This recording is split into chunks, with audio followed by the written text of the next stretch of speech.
Let's talk about perceived risk in the rain. GoPro, both hands on the wheel. This is a state certified instructor driving with Myles. So it's raining out here.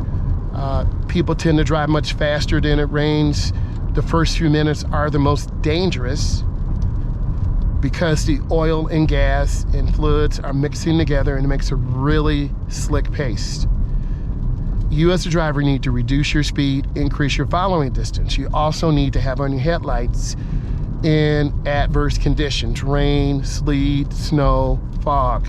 A lot of beginning drivers, I'm talking about someone with less than 10 years of experience, don't know how to handle rain, and they end up getting in trouble or losing control of their car.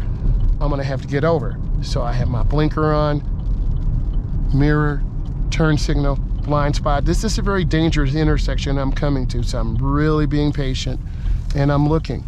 And you see me turning the wheel slow and going up easy.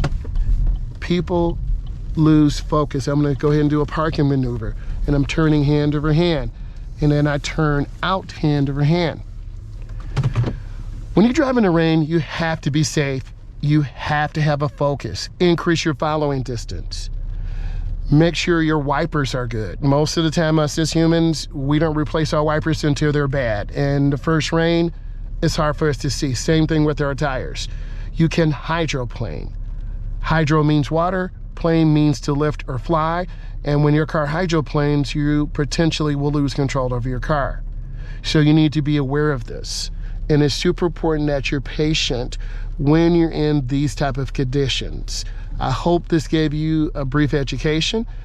If it gives you value, give it a thumbs up, leave a comment, subscribe to my channel. I'm giving you some practical knowledge because I'm a state certified instructor. I've been teaching 21 years, and I'm always pushing myself to learn more. Thank you so much. Be safe.